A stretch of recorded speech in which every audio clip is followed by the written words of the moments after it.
Hey guys, welcome back to another video. Remember when I made a video like 6 months ago on how to make a VR growl? Well, that growl was really terrible. Cringe. So this video is going to be kind of like a sequel to that video, but I'm going to be showing you guys how to make a better growl than the other video I did. Please don't talk about that. So yeah, this is what the growl sounds like.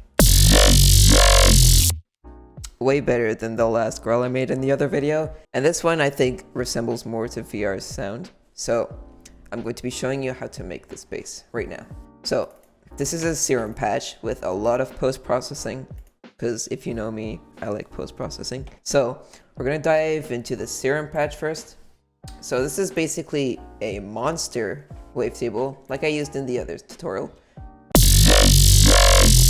with a bend plus minus all the way up, well, almost all the way up, 81%, with a little bit of noise, just a little bit. You don't want too much. If you put too much, too noisy. You want it at a good amount. Next, I added a low pass filter on this oscillator and not on the noise.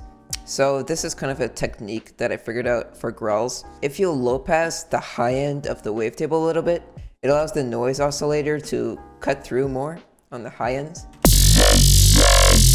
So that's a pretty cool technique I found out. So for the effects in Serum, I used a hyper dimension. I didn't use the hyper, only the dimension a little bit, just to give some stereo width. Then a bit of distortion all the way up, drive almost halfway. Then a phaser. I just put these knobs like here and then turn the mix a little bit down just so it gives more vocalness of it. It sounds cool like that at some cases, but I just wanted to take it down. Just like that. Then I added a multi-band compressor. Just turn the gain up. And then here, I put a little notch in this frequency, just so it has a little more EQ-ness to it. And I put the high end a little bit. So that's it for the Serum Patch. I also put a pitch bend and wavetable position, which you can see with these automations. Alright, so if you saw Barely Alive's tutorial on how to make growls, I was pretty inspired by that video, and now if you watch that video, then you'll probably know the techniques on how to make a growl. First, you get that oscillator, something that's like really like, I don't know how to say that, really noisy or something, and then you take a auto filter and then just make a kind of motion. If I just take away all these other effects and just hear what it sounds like right now, that's basically what we're hearing. But after that, I added an erosion for some more grittiness. And then 3 OTTs. He mentioned that in his video that you should always add 3 OTTs after the filter. It's like the perfect amount of OTTs if you want to make a growl.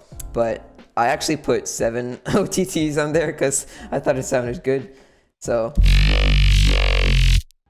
now it's starting to resemble more like a growl. Next up, I added another auto filter with a high pass filter, some more vowel, then another 3 pair of OTTs,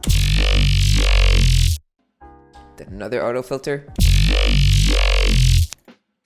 and then a phaser to get that VR sound and like more vocalness. Then I added his fat rack, which, you know, basically makes it VR, right? If VR uses a fat rack, it's a VR bass. But I actually altered this fat rack a bit. So these 2 phasers that Virtual put, I turned those down, and it sounds like this. Really, really crunchy. Then another OTT. I put the level down a little bit, just because it was a bit too loud. Sausage fattener. And then a glue compressor. The last touch I put was an EQ8. So I kind of took out some bad frequencies out of the growl and just made it sound more pleasant. And now for the sub. It's just really easy. I just took a copy of the same serum, put it in a preset, and made this shape with a basic shape sine wave. It's just a sub tone, but I added some extra harmonics in it so it sounds more full, and the EQ just to only take the part of the sub. And yeah, that's how you make a Growl, a VR phaser Growl. So if you like this tutorial, please like and subscribe. I would really appreciate it because we're almost going to hit 400 subscribers, and that's going to be a really cool milestone. So thank you guys for subscribing, and yeah, I'll see you guys in the next video. Goodbye!